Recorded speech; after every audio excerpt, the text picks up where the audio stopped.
Nós vamos abrir a palavra de Deus, meus irmãos, na carta de Paulo aos Filipenses.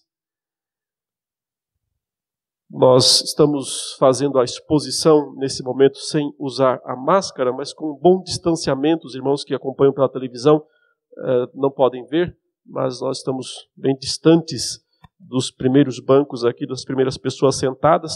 O púlpito está bem recuado também, com o objetivo de manter esse distanciamento. Vamos abrir então em Filipenses 3 e vamos ler dos versículos 1 até o 11. Filipenses capítulo 3, versos 1 ao 11, diz assim a palavra de Deus: Quanto ao mais, irmãos meus, alegrai-vos no Senhor. A mim não me desgosta e é segurança para vós outros que eu escreva as mesmas coisas. Acautelai-vos dos cães, acautelai-vos dos maus obreiros, acautelai-vos da falsa circuncisão. Porque nós é que somos a circuncisão, nós que adoramos a Deus no Espírito e nos gloriamos em Cristo Jesus e não confiamos na carne.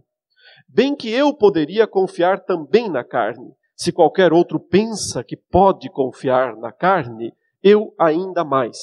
Circuncidado ao 8º dia, da linhagem de Israel, da tribo de Benjamim, hebreu de hebreus, quanto à lei, fariseu, quanto ao zelo, perseguidor da igreja, quanto à justiça que há na lei, irrepreensível. Mas o que para mim era lucro, isto considerei perda por causa de Cristo. Sim, deveras, considero tudo como perda por causa da sublimidade do conhecimento de Cristo Jesus, meu Senhor, por amor do qual perdi todas as coisas e as considero como refúgio para ganhar a Cristo e ser achado nele, não tendo justiça própria que procede de lei, senão a que é mediante a fé em Cristo, a justiça que procede de Deus, baseada na fé, para o conhecer e o poder da sua ressurreição e a comunhão dos seus sofrimentos, conformando-me com ele na sua morte, para de algum modo alcançar a ressurreição dentre os mortos. Até aí a palavra de Deus. Vamos orar mais uma vez. Ó Deus e Pai, em nome do Senhor Jesus, pela intercessão do Espírito Santo de Deus, nós te pedimos, ilumine nossas mentes e corações nesta hora que lemos a Tua palavra, para compreendermos o que está escrito, para aplicarmos essas verdades maravilhosas em nossas vidas. Abençoe nossos irmãos, todos aqueles que nos acompanham também de seus lares, onde quer que estejam, que se sintam nesse momento abençoados pelo Senhor, que experimentem nesta hora a Tua santa e bendita presença, enquanto meditam junto com todos nós, enquanto todos meditamos na Tua palavra. E que, Senhor, nesse momento, este meditar seja de fato agradável na Tua presença, enquanto Tu mesmo nos edifiques com a Tua palavra. Em nome de Jesus. Amém. Meus queridos, nós temos falado nessa carta aos Filipenses sobre o segredo do contentamento, como aprender a vida de plena satisfação. O capítulo 4, versículo 11, é o tema de todas essas exposições. Eu vou reler aqui, como tenho feito várias vezes, esse versículo, do capítulo 4, versículo 11, quando Paulo disse o seguinte, em resposta àquela oferta que ele havia recebido dos filipenses. Ele estava na prisão e os filipenses mandaram para ele uma boa oferta. Não devia ser só dinheiro, devia ter roupas, devia ter livros, devia ter provavelmente até comida para o ajudá-lo naquele momento difícil em que ele estava preso. E ele recebeu isso com muita gratidão no Senhor, respondeu, escreveu essa carta falando tantas vezes em vamos nos alegrar em Deus, vamos manter a nossa satisfação nele, mas aqui ele declara o segredo desta alegria verdadeira quando ele diz, digo isto, ou seja, muito obrigado, verso 10, muito obrigado por terem enviado toda essa oferta, mas digo isso não por causa da pobreza, porque aprendi a viver contente em toda e qualquer situação. Então note que ele diz isso: eu aprendi a viver. O sentido é a estar sempre desta maneira. A não experimentar apenas picos de alegria ou satisfação ou bem-estar. Mas ele diz aqui: eu aprendi a viver, a estar sempre deste modo, portanto. O termo é contente, que não é apenas a ideia de uma euforia, ou de uma explosão momentânea de alegria, ou de uma gargalhada, um riso que logo desaparece. A palavra significa satisfação plena, significa plena suficiência, que eu tenho chamado aqui de teossuficiência, porque a ideia é que Deus é a nossa suficiência, Ele é suficiente para nós, plenamente suficiente para nós. E quando Deus é plenamente suficiente para nós, a nossa alegria nunca irá embora, não importa a situação que nós estejamos enfrentando, não importa a luta, a dificuldade, a tribulação, a perseguição, ou o que quer que seja. Então voltemos agora aqui ao capítulo 3 e vamos falar, até porque as nossas mensagens agora têm que ser um pouco mais curtas, porque nós precisamos terminar dentro de um horário programado, mas observem, não vou expor todos esses 11 versículos, farei isso num outro momento, mas eu quero principalmente falar sobre o começo desse texto, não o verso 1, que eu também já falei num outro momento, na semana passada, ou anterior, mas aqui entre os versículos 2 e principalmente até o 6, eu quero falar sobre aquilo que rouba este contentamento, aquilo que faz com que nós o percamos realmente. O apóstolo Paulo aqui nos lista algumas coisas que ele diz que nós temos que ter cuidado. Note essa primeira palavra no versículo 2.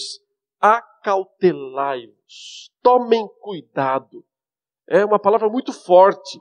Inclusive, o termo, na língua original é prestem atenção, cuidado, perigo. É quase como aquelas placas de trânsito bem sinalizadas, anunciando, tem um acidente aí na frente, tem um grande risco aí na frente. Diminua a velocidade, tome cuidado, porque se você continuar nessa velocidade, você vai correr um sério risco. Quando Paulo usa esse termo aqui, tomem cuidado. Quer dizer, fiquem atentos, isso aqui é perigo, isso aqui é perigoso, é extremamente perigoso. E com o que ele nos manda tomar cuidado? Ele diz aí, acautelai-vos dos cães. Mas não é nesse sentido que às vezes a gente vê por aí nos muros das casas, cuidado com o cão. Porque no caso tem um cachorro bravo lá dentro, e aí a ideia é, não chegue muito perto porque ele pode atacar. Não é esse o sentido. Quando Paulo fala aqui, acautelai-vos dos cães. Porque esse termo cães tem na literatura bíblica, tanto do Antigo quanto do Novo Testamento, tem um significado específico, um significado teológico específico. Isso está lá na segunda carta de Pedro, no capítulo 2, quando o apóstolo Pedro diz o seguinte, ele está citando, na verdade, no versículo 22 da sua segunda carta, 2 Pedro 2, 22, ele está citando um provérbio lá, que é o provérbio 26, verso 11, portanto, estou dizendo, tanto o Antigo quanto o Novo Testamento tem esse sentido. Ele fala de que o cão voltou ao seu próprio vômito. Então, quando o Novo Testamento usa essa expressão, cuidado com os cães, está falando de pessoas que retrocedem, de pessoas que, por um momento, por um tempo, vivem a fé, vivem relativamente piedosamente, mas depois de um tempo elas retrocedem, elas voltam às velhas práticas pecaminosas, com muito mais ênfase, porque a ideia é essa, o cachorro, o cão, ele vomitou, e aí daqui a pouco ele sai, daqui a pouco ele volta a comer aquilo que ele vomitou. Esse é o sentido de comer o próprio vômito. Então, quando alguém experimenta por um tempo a purificação, a santificação, a santidade, e depois ele abandona isso, e ele volta às práticas antigas, ele está sendo como um cão que está voltando ao vômito. Só que aqui, note, o apóstolo está dizendo, cuidado com pessoas assim.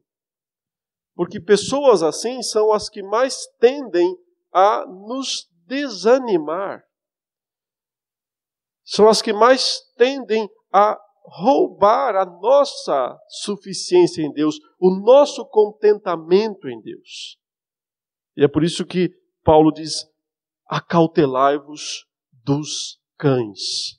Cuidado com aquelas pessoas que estão sempre voltando para trás, que estão sempre desistindo, né? Desistindo da vida cristã, sempre desistindo, ou voltam, e nunca permanecem, não só porque elas são exemplos ruins, terríveis para nós, porque nos incentivam, de certa forma, a isso também, a essa inconstância, como também porque, frequentemente, elas nos causam grande tristeza, especialmente quando são pessoas próximas, evidentemente.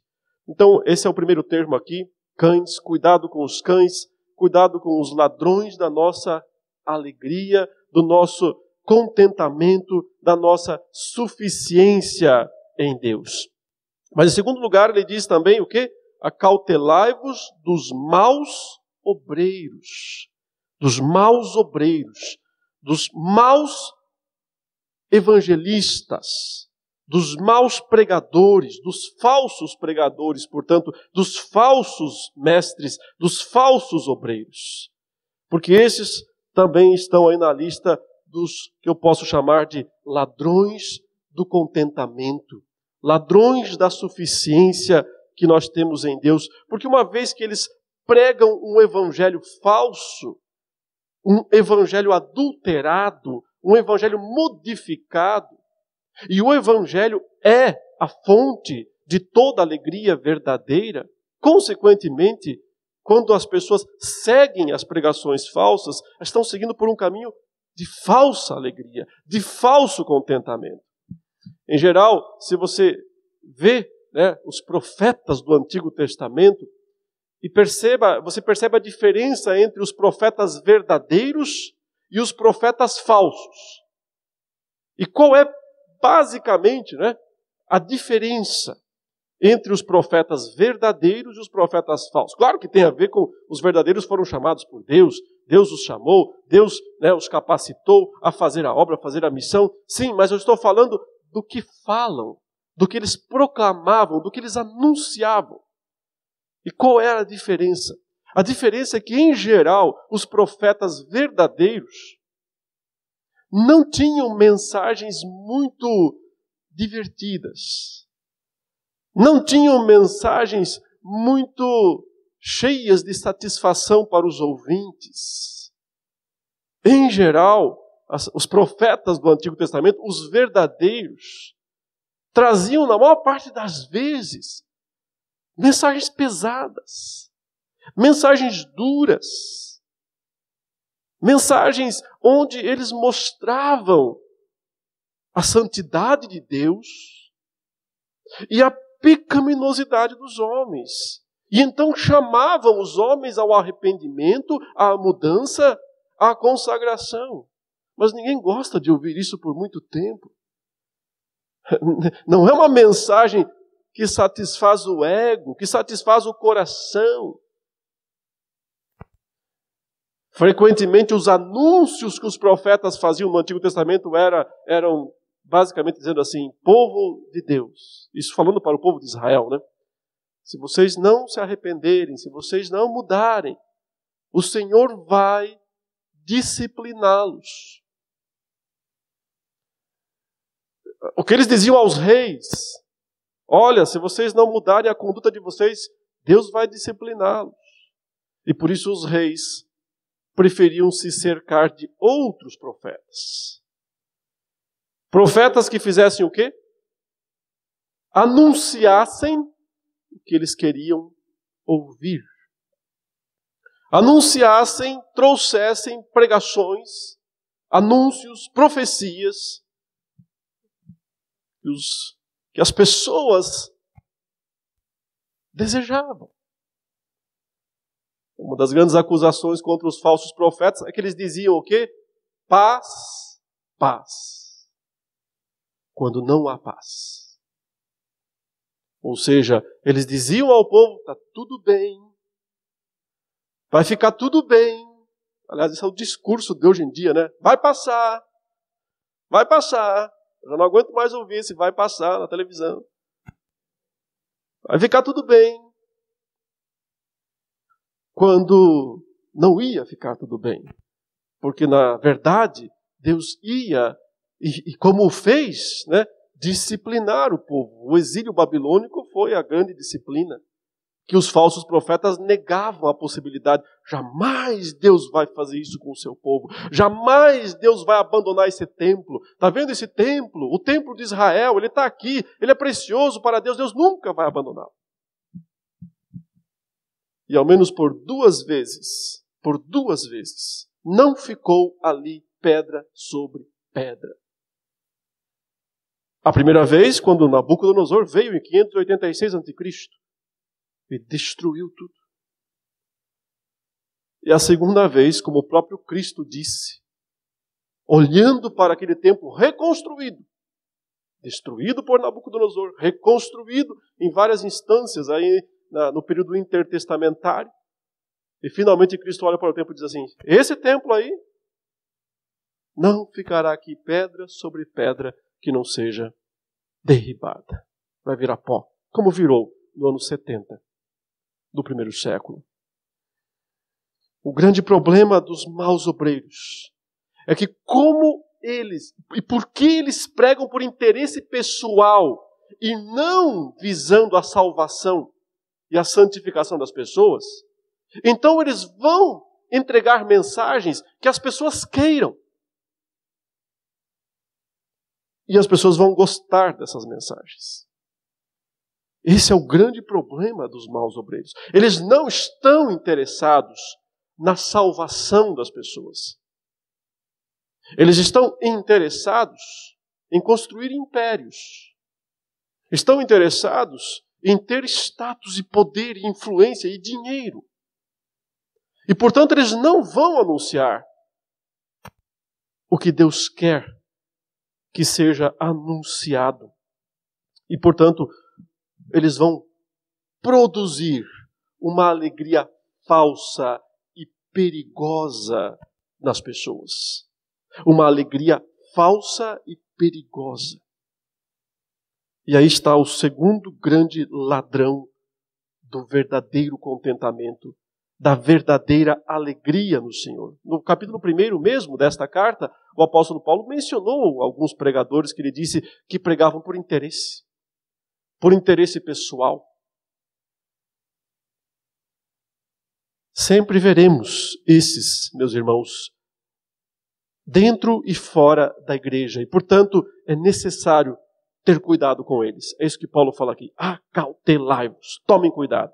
Em terceiro lugar, ele diz, acautelai-vos, tomem cuidado com a falsa circuncisão.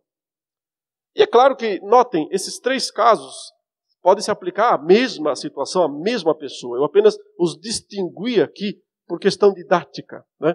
Falando dos cães, aqueles que retrocedem, voltam ao passado, voltam aos vícios, voltam aos erros cometidos. Falando dos maus obreiros, aqueles que pregam por interesse, aqueles que estão mais interessados nas pessoas do que na salvação das pessoas, no que as pessoas têm para dar, do que no que o Evangelho pode de fato fazer. Mas finalmente, aqui está o ponto principal, quando Paulo diz, cuidado com a falsa circuncisão, ele está falando da religião hipócrita. Ele está falando da religião que se contenta com a superficialidade dos rituais, das tradições. Porque era exatamente isso o que os fariseus valorizavam, os rituais. Eles não estavam preocupados com o coração da lei, estavam preocupados com a forma da lei. Ou seja, se externamente parecia que estava correto, era suficiente para eles. Não para Cristo. Para Cristo isso nunca foi suficiente Porque para Cristo o que importa não é um ritual externo, e sim um coração transformado, um coração mudado pela palavra de Deus e pelo Espírito de Deus. A ênfase que a gente vê no primeiro século, nesse ritual da circuncisão, que era uma espécie de, para muitos, uma condição sem a qual não havia salvação, inclusive. Quando a igreja começa a se abrir para o mundo estrangeiro, para o mundo gentil, através de Paulo, principalmente, que é o grande pregador dos gentios, aqueles judeus convertidos, eles entendem que é preciso impor sobre os novos convertidos estrangeiros o ritual judaico da circuncisão. E ao fazer isso, eles estão impondo, segundo o apóstolo Paulo aqui, uma carga desnecessária e inútil. Desnecessária e inútil porque o problema dela é justamente que coloca a confiança da pessoa num mero ritual e não no Cristo. Que foi, ele sim, vamos para usar essa expressão tão terrível, porque a circuncisão era cortar na carne. Quem foi cortado, literalmente, na cruz do Calvário? Quem foi ferido? Quem foi despojado do corpo na cruz do Calvário? O próprio Cristo. Então as pessoas, em vez de confiar na obra suficiente que Jesus realizou por elas na cruz do Calvário, elas passam a confiar na sua própria obra, na sua própria atuação, na sua própria ação, no seu próprio ritual. Isso se chama autojustiça.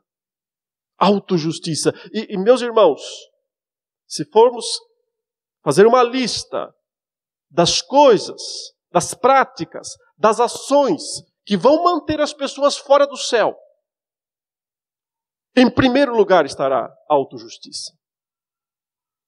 Não há nada mais capaz de manter as pessoas fora do céu do que autojustiça.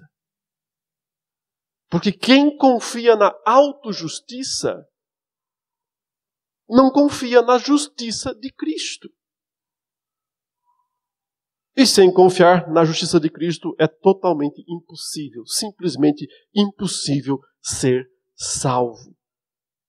A fé verdadeira liberta as pessoas do jugo do pecado e dos costumes e rituais humanos. Mas a falsa religião, que é o maior dos ladrões, ou a maior daqueles que roubam a nossa suficiência em Deus, o nosso contentamento no Senhor. Ela quer impor um monte de costumes e de rituais. E no final só nos mantém mais escravos dos nossos pecados. Porque não nos liberta dos pecados. Mas produz um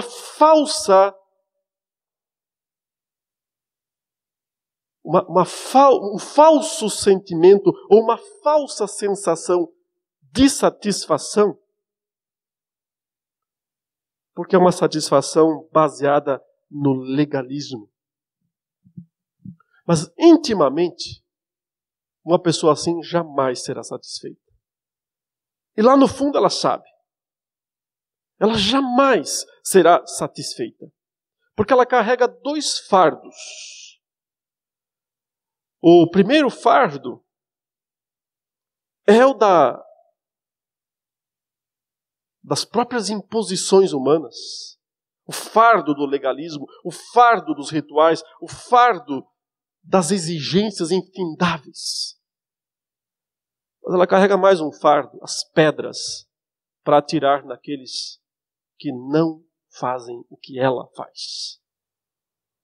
As pedras sempre prontas para descarregar sobre aqueles que não seguem o seu padrão de legalismo idólatra. Porque no fundo isso nada mais é do que adorar a si mesmo. idolatria, no pior sentido da palavra. A fé em Jesus Cristo nos liberta disso. Não nos joga, não nos entrega a uma vida de pecado e dissolução. Ao contrário, nos conduz a uma vida de santidade, de serviço e de dedicação ao Senhor, porém pelas razões certas e da maneira correta, que é sempre através de Cristo vivendo em nós. E nós, porque vivemos nele, expressamos, portanto, através do poder dele, da graça dele, as virtudes que ele mesmo nos confere, nos dá condições de fazer. E é por isso que o apóstolo Paulo aqui diz o seguinte: nós é que somos a verdadeira circuncisão. Não a da carne, né? Mas aquela que cortou o que de fato tem que ser cortado. Aquela que extirpou, que extirpa de nós o que de fato tem que ser extirpado, e que é justamente a nossa autojustiça e os nossos pecados. Mas, meus irmãos, esses 3 ladrões aí, que Paulo chama aqui de cães, chama de maus obreiros e chama de falsa circuncisão, são cachorro pequeno, perto do maior dos ladrões ainda, que não apareceu até aqui no texto. Tem um ladrão pior do que todos esses 3 juntos.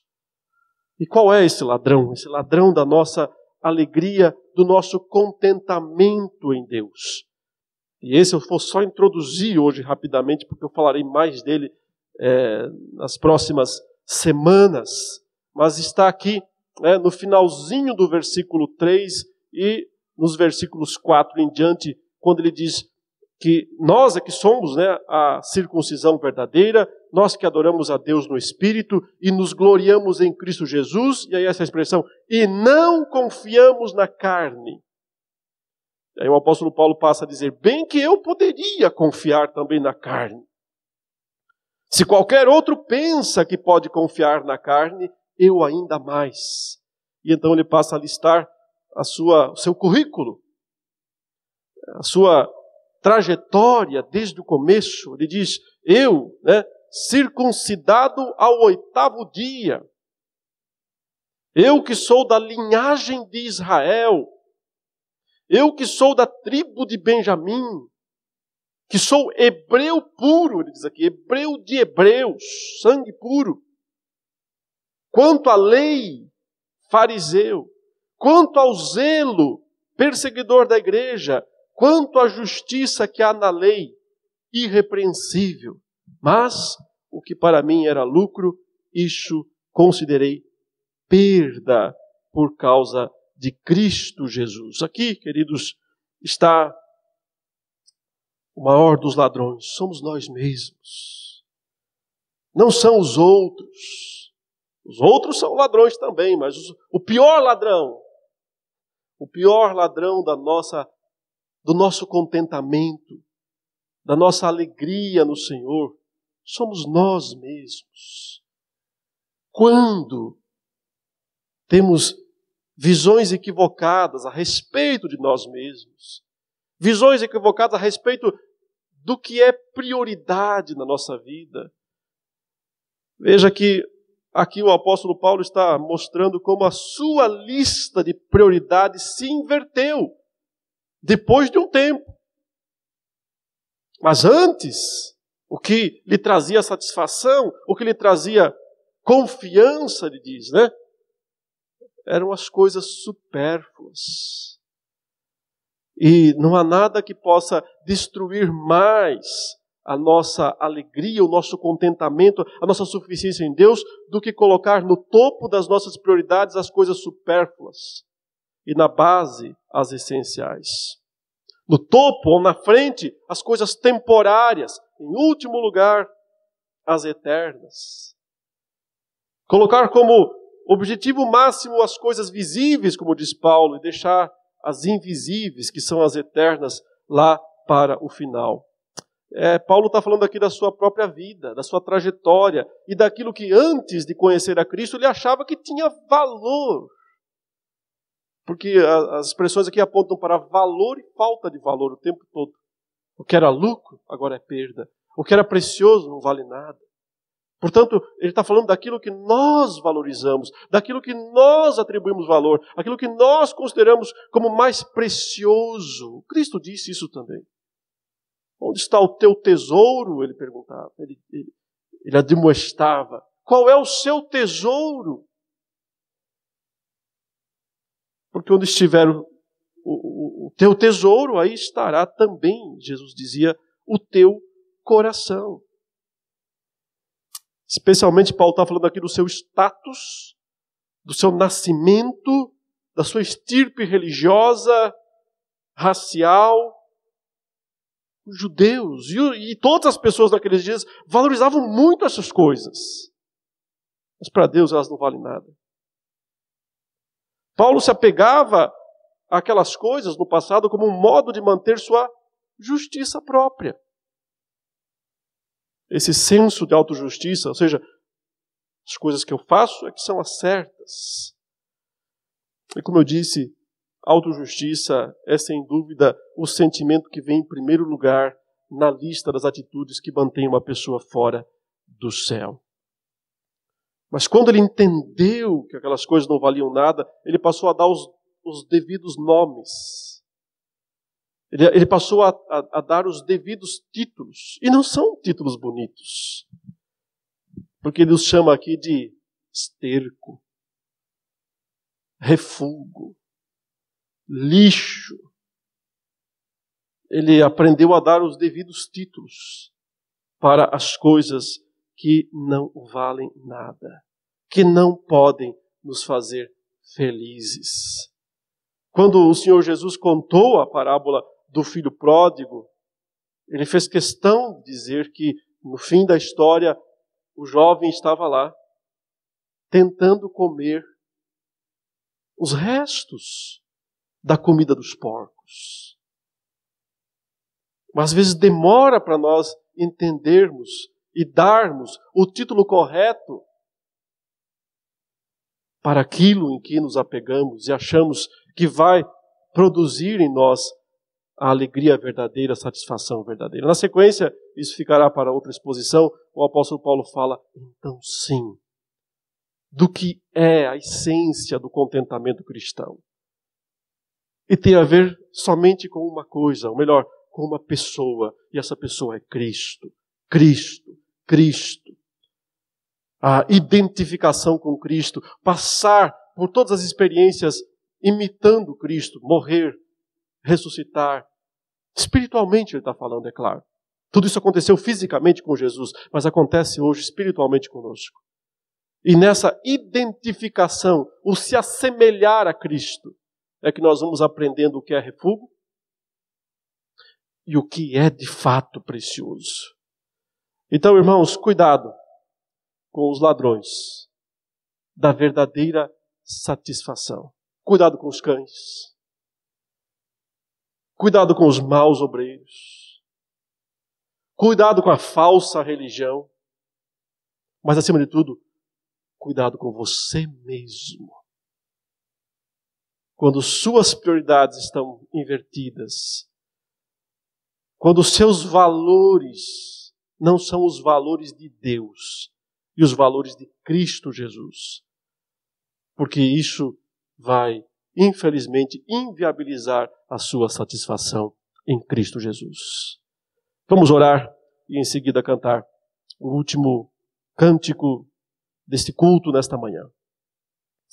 Ó Senhor Deus e Pai, te louvamos, te bendizemos pela tua imensa graça e misericórdia. E te pedimos, Senhor, que tu nos permita experimentar uma vida de sabedoria, uma vida de atenção, de cuidado, como aqui nós lemos neste texto, com tudo aquilo que é ameaça à nossa verdadeira vida espiritual e à nossa satisfação em Cristo Jesus. Permita que aprendamos, de fato, este caminho do contentamento, este caminho da plena satisfação, para que, como Paulo, possamos dizer também, aprendemos a viver contente em toda e qualquer situação. Abençoe o teu povo nesta manhã, os que estão presentes aqui e todos aqueles que nos acompanham online, que igualmente sejam alvos da tua misericórdia, da tua graça e da tua paz. Nós te pedimos isso em nome do Senhor Jesus. Amém.